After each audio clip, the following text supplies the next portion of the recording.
Euh, Bonjour, je suis très heureux d'être ici et changer de regard sur le monde. C'est toute une entreprise, hein. On est probablement tous un peu là pour ça. Pour moi, ça passe par une chose qui est un changement de regard sur l'enfance, et vous allez comprendre pourquoi je tiens beaucoup à parler de ça. Changer de regard sur le monde, ça a été dit tout à l'heure et je m'en suis réjoui. Je me suis dit, du coup, j'ai presque plus rien à dire. C'est Hervé, je ne sais pas s'il est dans la salle, qui l'a dit tout à l'heure. Il y a eu un changement, je ne sais pas si vous l'avez remarqué, un changement, un virage majestueux et magistral qui a été pris par la science pure et dure, la plus académique, il y a assez peu de temps. Parce que jusqu'ici, on nous a toujours dit que le monde dehors était une jungle et que notre nature était mauvaise. Et que donc, c'était la lutte, la survie par la compétition, par le combat. On nous a bien dit « survival of the fittest », on nous a bien dit « les grands mangent les petits », les grands prédateurs mangent les petits prédateurs, etc. On nous a dit que les grands arbres étouffent les petits. Et puis, par tous les moyens, chacune des découvertes qui a pu être faite tendait à servir d'alibi à notre manière de vivre, à notre attitude délétère et générale face au monde. On disait, oui, on est comme ça, mais c'est finalement pas tellement de notre faute, c'est de la faute de la nature. Dehors, c'est la jungle, c'est la guerre, c'est la compétition à outrance. Et on a tout basé là-dessus jusqu'à une période récente.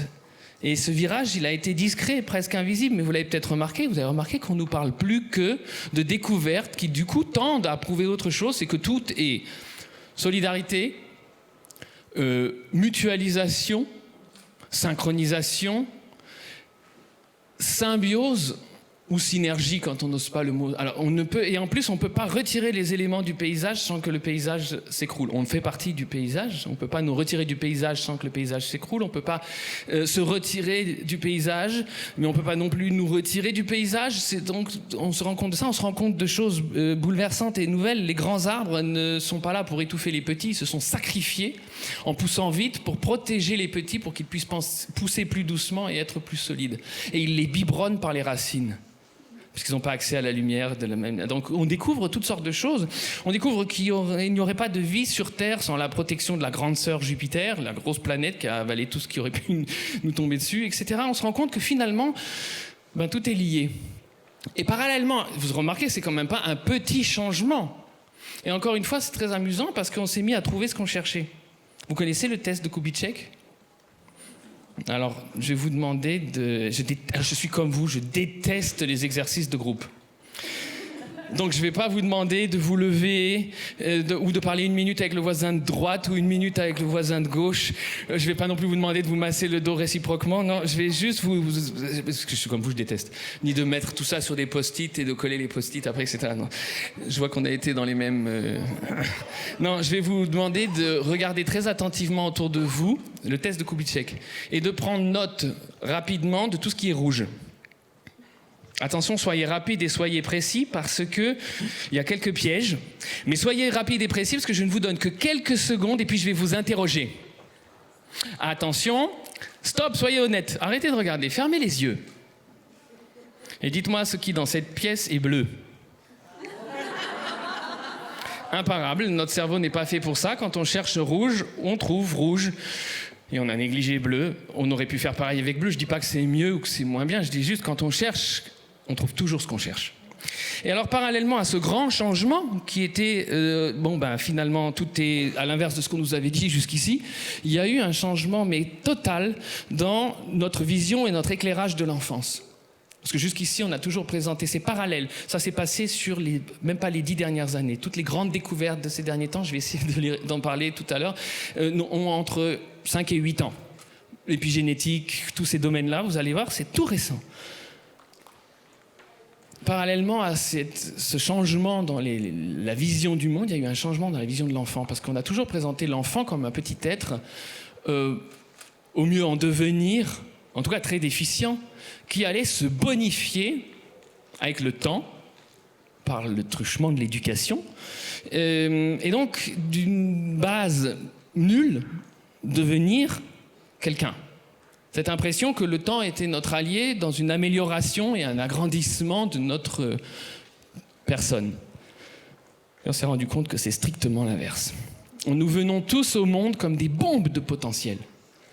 L'enfant, quand il vient au monde, est capable de tout devenir et de tout apprendre. D'ailleurs, les enfants ont cette conviction encore très forte de pouvoir tout apprendre, tout devenir.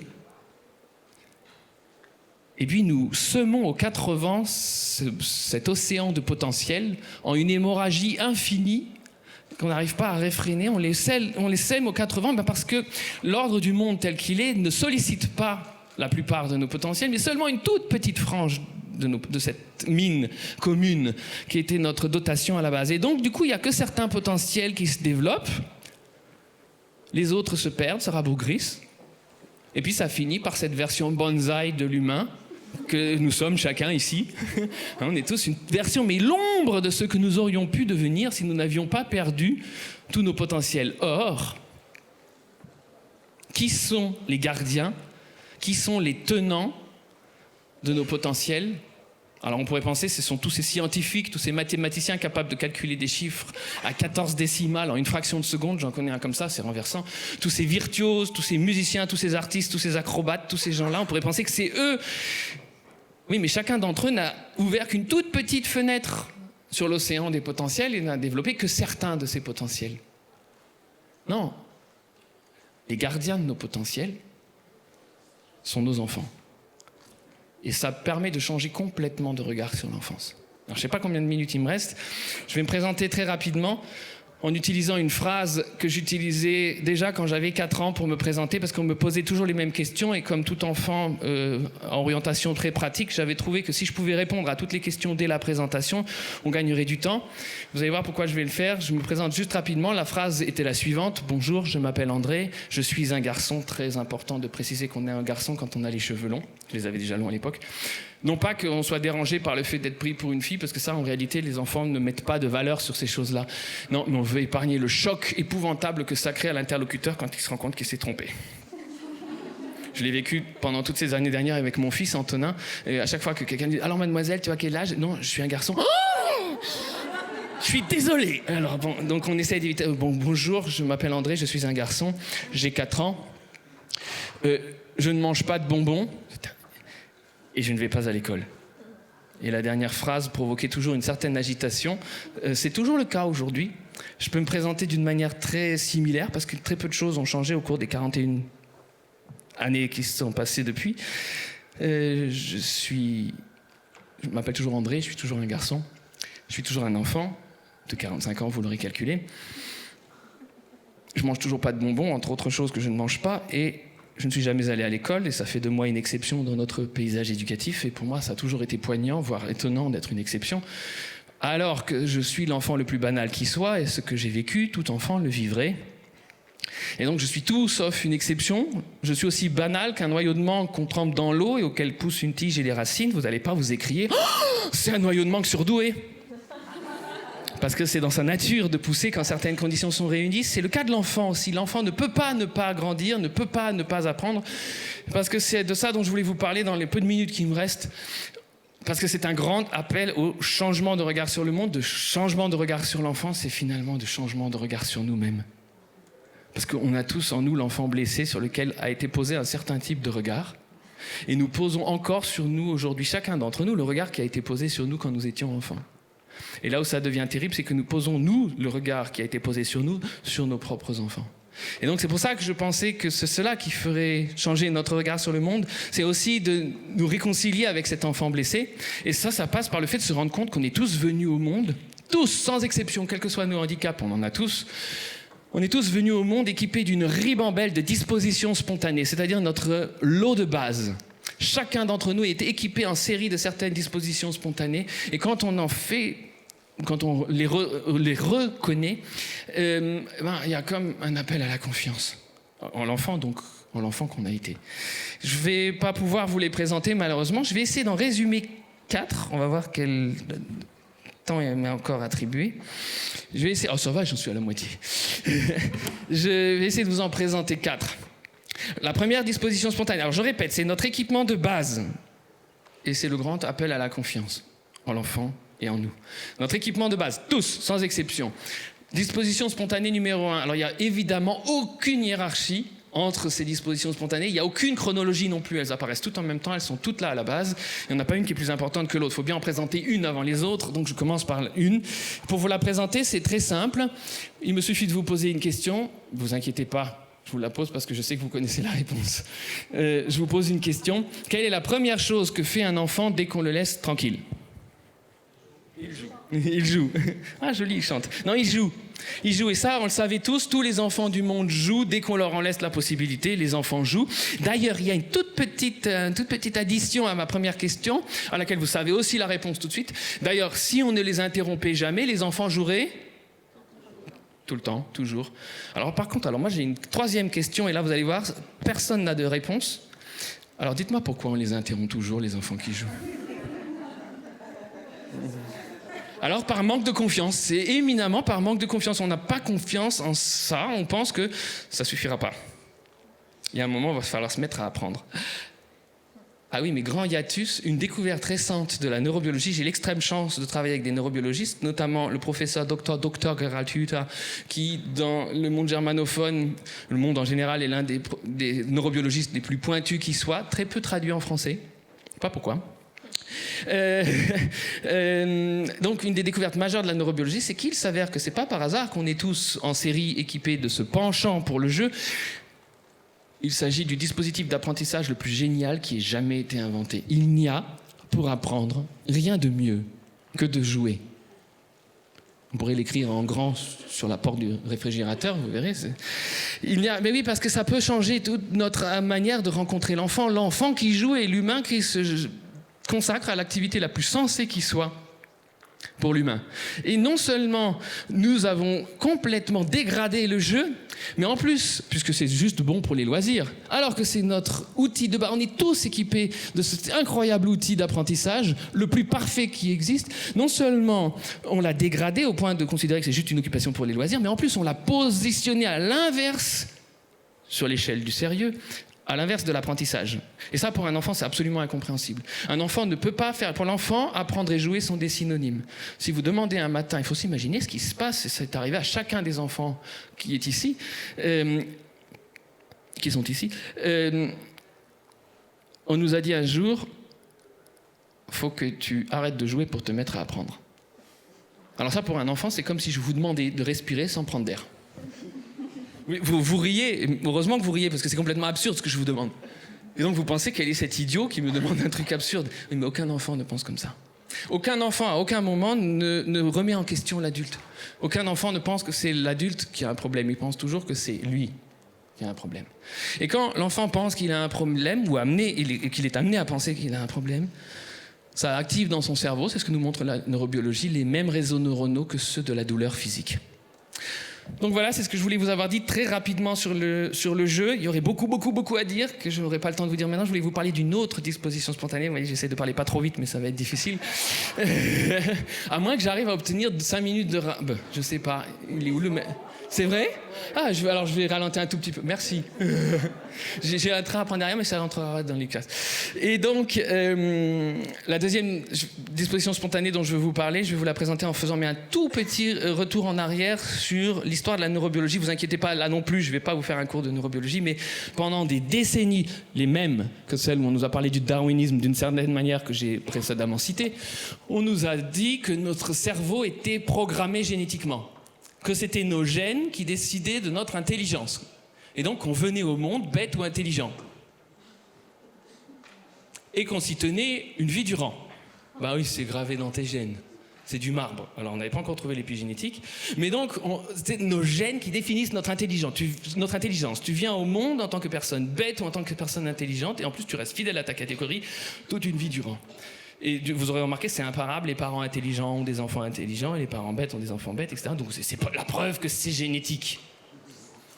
Jusqu'au jour assez récent, où on a fait une découverte dont on ne s'était pas tout de suite rendu compte qu'elle était un grand coup de pied dans la fourmilière. On a découvert que la zone du cerveau qui est responsable des mouvements du pouce est considérablement plus développée dans le cerveau des jeunes de nos jours que dans le cerveau des jeunes d'il y a 50 ans. Et oui, ça vient de l'usage intensif du SMS, aucun doute là-dessus. Et donc c'est passé inaperçu, puis quelqu'un a dit, mais vous savez ce que ça veut dire ? Ça veut dire que le cerveau n'est pas programmé génétiquement. ou alors pas seulement, mais qu'il se développe selon l'usage qu'on en fait. Un peu à la manière d'un muscle. Alors c'était déjà une remise en question de tout ce qu'on a... Mais alors là, ça a quand même été récupéré. À l'époque, les éducateurs et les neurobiologistes travaillaient encore ensemble. Et donc, il y en a certains qui ont eu l'idée géniale de développer des programmes de musculation cérébrale. Puisque le cerveau se développe comme un muscle, on va lui donner un programme de musculation cérébrale. On va tous avoir des très très gros cerveaux. Et donc, ça a été fait, hein, la stimulation précoce. Sudoku au petit déjeuner, 5 langues à l'école maternelle, du chinois dans le ventre de la mère, vous voyez, mais ça a été fait tout ça. Avec un résultat extraordinaire. Aucun résultat. Zéro. Et réaction désespérée de ceux qui avaient développé ces programmes de musculation qui étaient quand même « Mais puisque ça marche tellement bien pour l'écriture des SMS, pourquoi ça marche mais tellement pas pour l'apprentissage des mathématiques ?» Il manquait un élément de compréhension. Le voici, c'est la découverte du millénaire. Notre cerveau se développe certes selon l'usage que nous en faisons lorsque nous l'utilisons avec enthousiasme. Et ça, c'est extraordinaire. C'est le mot-clé du prochain millénaire, l'enthousiasme. Et c'est extraordinaire parce qu'une fois de plus, la science nous apporte la preuve irréfutable d'une chose qu'on savait tous déjà. On savait tous que l'enthousiasme nous donne des ailes, nous rend capables de tout, nous rend capables de dépasser toutes les limites. On savait tous qu'en état d'enthousiasme, nous sommes géniaux. On le savait tous. Mais maintenant, la neurobiologie nous montre ce qui se passe. Au bout des longs filaments sont sécrétés des cocktails de neurotransmetteurs neuroplastiques qui vont agir sur le cerveau comme de l'engrais. C'est le nom. Le mot choisi par la neurobiologie, il n'est pas très heureux, j'en conviens, mais c'est la meilleure expression qu'on ait trouvée. C'est l'engrais du cerveau. L'enthousiasme est l'engrais du cerveau. Regardez quel appel à la confiance signifient ces deux premières dispositions spontanées. On est tous venus au monde équipés du meilleur outil d'apprentissage qui soit, le jeu. Tous, sans exception. On en est tous équipés. Et en plus, on est tous équipés en série d'une portion d'engrais cérébral portable. Et si on regarde l'enfant, et c'est pour ça que je vous invite à regarder l'enfance, si on regarde l'enfant, il s'avère que l'enfant vit une tempête d'enthousiasme toutes les 2 à 3 minutes. On a mesuré une tempête d'enthousiasme dans les cerveaux des enfants toutes les 2 à 3 minutes parce que comme les enfants ne connaissent aucune hiérarchie entre les métiers, entre les matières, et qu'ils s'enthousiasment tout autant pour le tricot que pour les mathématiques, essayez, vous allez voir, c'est pas possible, vous n'arriverez pas à les mettre sur un pied d'égalité ces matières. C'est le cas pour les enfants cependant. Ils s'enthousiasment tout autant pour le métier de l'éboueur que pour celui de l'astronaute. Donc ils s'enthousiasment tout le temps et on mesure une tempête d'engrais cérébral dans leur cerveau toutes les 2 à 3 minutes. Disons que la première n'a pas fini de s'activer que la suivante commence déjà. Autrement dit, notre cerveau, quand nous sommes encore enfants, 2 à 3 ans, baigne du matin au soir dans un bain d'engrais cérébral. Si ça, c'est pas un appel à la confiance. Vous savez, cette étude est très intéressante. Elle montre aussi, elle a été faite à grande échelle, à quelle fréquence nous autres, adultes bien rangés que nous sommes, nous éprouvons la même quantité d'enthousiasme qu'un enfant éprouve toutes les 2 à 3 minutes. Vous avez une petite idée ? 2 à 3 fois par an. C'est la moyenne mondiale. Oui, mais alors attends, méfie-toi. Parce que toi, tu m'as bien l'air de t'enthousiasmer plus souvent que 2 à 3 fois par an. C'est ça. Admettons que tu t'enthousiasmes 9 fois par an. Tu sais ce que ça signifie ?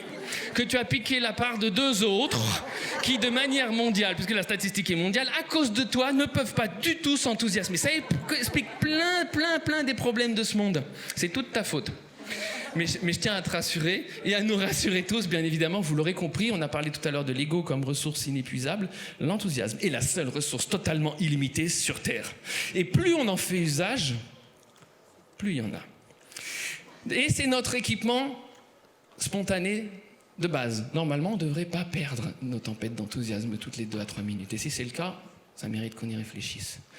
J'ai le temps, peut-être, mon gardien du temps est là, j'ai combien ? 2-3 minutes. Oui. Merci. C'est la meilleure manière de faire de l'économie locale, c'est de faire soi-même les tarifs. Et donc, décider dans la monnaie dans laquelle on est. Je vais vous parler d'une autre disposition spontanée. C'est parce que vous aurez compris que je ne vous parle pas du tout d'une méthode.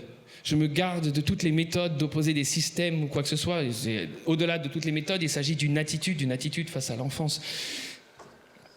Cette attitude face à l'enfance, que j'appelle écologie de l'enfance, parce qu'il faut bien lui donner un nom, nous amène à nous poser de nouvelles questions. Jusqu'ici, la question que chacun d'entre nous se pose, puisque chacun s'improvise toujours un petit pédagogue, la question que chacun d'entre nous se pose, c'est toujours comment éduquer l'enfant. Comment faire pour apprendre quelque chose à l'enfant. On est toujours en train de... C'est notre position face à l'enfant. Notre position face à l'enfant, excusez-moi de l'illustrer géographiquement, mais c'est celle-ci. C'est agréable, hein ? Vous avez tous envie, par empathie, que je m'éloigne. Hein ? Et c'est pourtant la position dans laquelle nous rencontrons l'enfance. Et donc, quand on cesse d'être dans ce positionnement-là, dans cette ironie face à l'enfant, parce que vous aurez remarqué qu'il y a donc un génie potentiel en chacun de nous, comme dans chacun des enfants. Seulement, pour que ce génie puisse s'exprimer, il faudrait qu'on se libère des hiérarchies entre les métiers, entre les matières, mais aussi de notre ironie face à l'enfant et face à nous-mêmes. Et avant de vous parler de la troisième, qui sera malheureusement, je crois, la dernière pour aujourd'hui, des dispositions spontanées dont je voulais vous parler, je vais juste vous donner un exemple de cette ironie face à l'enfance, parce qu'on ne s'en rend pas compte de ce positionnement. Toute une société pratique cette violence éducative, mais sans s'en rendre compte. Je vais vous citer quelque chose. Quand j'avais 23 ans, je suis arrivé chez mon maître luthier dans les Grisons, en Suisse, celui qui allait devenir l'homme de ma vie, mais je ne le savais pas encore. Il m'a dit une chose phénoménal. Il m'a dit « Je peux tout te montrer, mais rien t'apprendre ». On pourrait consacrer un atelier la fois prochaine à ce sujet-là. Mais il m'a dit ensuite, il m'a donné du bois précieux, du bois de lutherie. Ça vaut le prix de l'or au gramme. Et au moment où il m'a donné ce bois, il ne m'a pas dit « Ah, tu sais ce que c'est hein? Est-ce que tu sais ce que c'est ? C'est du bois, oui, c'est ça. Ah, tu savais que c'était du bois. Et toi, dis-moi, est-ce que tu sais d'où vient le bois ? Il vient de l'arbre, c'est ça. Toi aussi, tu savais que le bois vient de l'arbre ? Alors dis-moi, et toi, est-ce que tu sais où habite l'arbre ? Dans la forêt, avec les autres arbres, c'est ça. Tu le savais, toi aussi, tu savais que les arbres habitent dans la forêt ? Oh, alors j'ai une bonne idée. On va aller tous ensemble dans la forêt enchantée. On va trouver un arbre magique et on va prendre du bon bois pour faire une merveilleuse guitare. D'accord ? Vous venez tous ? J'avais 23 ans. S'il m'avait parlé comme ça, j'aurais pensé qu'il me prend pour un idiot. Seulement la question, c'est pourquoi les enfants devraient-ils supporter quelque chose que nous ne supporterions pas ? Parce que c'est mignon. Vous croyez que c'est mignon ? La neurobiologie nous a montré que ce qu'il y a de pire pour nous, c'est de nous sentir exclus d'un groupe auquel nous avons envie d'appartenir. Si je t'arrache un ongle, ça va te faire très très mal. Si tu t'exclus d'un groupe auquel tu as envie d'appartenir, ça va te faire encore plus mal. C'est les mêmes réseaux neuronaux qui... Donc là, les enfants, leur survie dépend de faire partie du groupe que nous sommes. Ils veulent être comme nous, avec les mêmes outils. Et en leur parlant comme ça, on leur dit... Tu ne fais pas encore partie du groupe de personnes qui méritent que je leur parle normalement. Et finalement, ce n'est pas mignon du tout. Et quand on change d'attitude face à l'enfant, au lieu de se demander qu'est-ce que je dois lui apprendre, qu'est-ce que je peux lui apprendre, on se dit qu'est-ce que je peux apprendre des enfants ? Et dans quel domaine sont-ils des vrais maîtres ? Nous montrent-ils la voie ? En ce qui concerne l'ouverture du cœur et l'ouverture de l'esprit, c'est difficile de battre un enfant. Ils nous montrent la voie parce qu'ils vont vers les autres à bras et à cœur ouverts, sans aucun isme, racisme, sexisme, spécisme, agisme, ils n'en connaissent aucun. Ils vont vers les autres à bras et à cœur ouverts, sans tenir compte des couleurs de peau, des religions, de l'âge, de quoi que ce soit. Ils vont vers les autres et il n'est pas la peine de leur apprendre la tolérance, puisqu'ils ne connaissent pas l'intolérance. On était tous comme ça. On était tous nés comme ça. Ce monde meilleur, ce ne serait pas... un énorme chantier et le fruit d'un travail phénoménal. Il suffirait de ne pas trop nous éloigner de notre état natif, qui était notre état à la base, à nous tous. Et j'ai envie de vous raconter une dernière petite histoire. Tu me donnes encore une minute ? Une, d'accord, parfait. Je vais la convertir en ma monnaie locale. Non, c'est simplement parce que une quatrième disposition spontanée, il ne faut pas se tromper, c'est notre penchant pour aller dans le vaste monde. Rester à la maison avec ses parents, c'est pas du tout ce qui m'est arrivé, c'est ce qu'il y aurait de pire pour un enfant. Et quand je dis que les enfants sont faits pour aller dans le vaste monde, on me dit souvent, oui, quand ils sont grands, mais quand ils sont petits, non. Alors j'ai envie de vous raconter une histoire pour finir qui arrive à mon fils, Antonin, quand il avait 3 ans. Il n'avait pas encore tout à fait 3 ans et son grand-père, mon papa, lui avait offert une moissonneuse-batteuse en jouet. Il voulait savoir ce que c'est. Alors vas-y, explique en décembre à un enfant de moins de 3 ans à Paris ce qu'est une moissonneuse-batteuse. Par chance, on n'aura pas le temps d'en parler, mais par chance existent les médias modernes, Internet, écran, ordinateur, vidéo. Il trouve sa John Deere avec la capsule GPS jaune, etc. Et tout. Il a tout à fait compris, pas la peine de lui dire rien du tout. Il a tout de suite compris ce qu'est une moissonneuse-batteuse, à quoi ça sert, comment ça fonctionne. Et pendant tout l'hiver, en toute logique, il a moissonné avec sa petite moissonneuse toutes les surfaces horizontales qu'il a pu trouver. L'été suivant, nous passons aux abords d'un champ et Antonin s'écrie « Moissonneuse-batteuse, moissonneuse-batteuse !» Alors là, pas d'autre solution. On s'arrête, il sort de la voiture, il se plante au bord du champ. Il faut que vous imaginiez la scène quand même. Enfant de 3 ans. Moissonneuse-batteuse. Et elle s'approche, grandissant de plus en plus. Elle s'approche de lui jusqu'au moment incroyable où ces tonnes d'acier et de verre s'arrêtent au pied du petit garçon de 3 ans. Bah. Le temps s'arrête. La portière s'ouvre, le moissonneur passe la tête et lui dit « Tu veux monter ? Montez vous aussi, me dit-il. » Et puis nous voilà embarqués à monter dans cette moissonneuse, à nous y installer. Et on y est resté 2 heures. Je ne raconte que des histoires banales, c'est très sciemment, vous avez tous vécu ces histoires-là. On y est resté 2 heures, mais parce que le monsieur, le conducteur de la moissonneuse-batteuse, est tout en pleine effervescence. Il nous dit, mais il veut tout montrer à Antonin. Ça tombe bien, il veut lui montrer chaque cadran, chaque manette, chaque bouton. Et Antonin voulait justement voir chaque cadran, chaque manette, chaque bouton. Et vous savez pourquoi il est dans cet état d'effervescence ? Eh bien, il nous l'a dit tout de suite. Il nous a dit la chose suivante, il nous a dit, vous savez, ça fait des jours et des jours que je roule ici. Jusqu'à présent, personne ne m'avait vu. Le premier qui me voit, c'est ce petit humain-là. Savez-vous, non seulement il le voit, mais en plus il l'admire. Ça lui était pas arrivé depuis je ne sais pas combien de temps, à ce monsieur.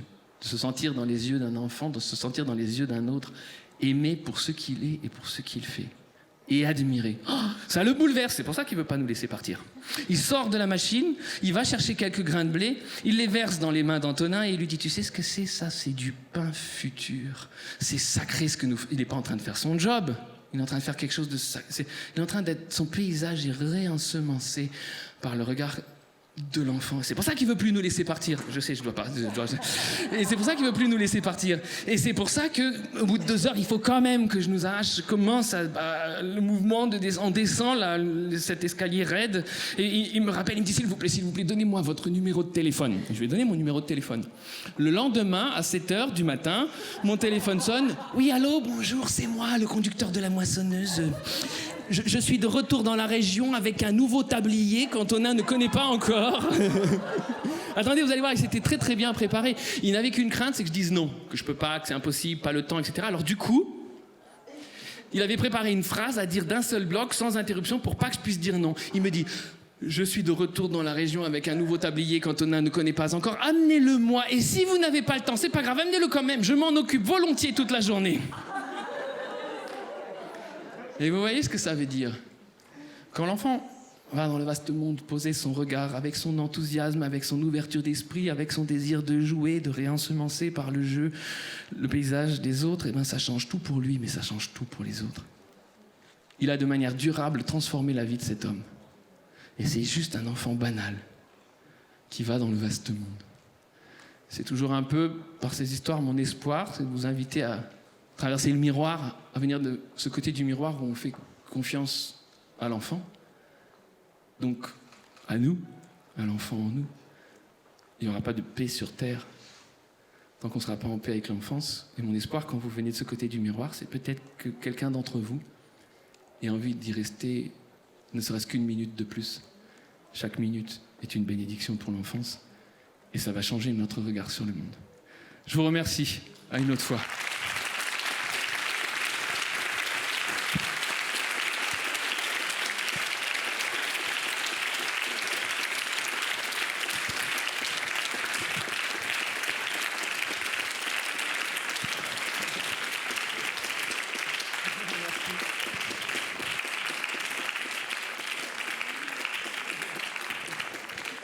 J'aimerais dire vraiment un très grand merci. Je vous propose qu'on réapplaudisse. Ça le mérite, hein. Merci à toi. Vraiment, en tout cas, moi, mon enfant intérieur, il s'est complètement réveillé.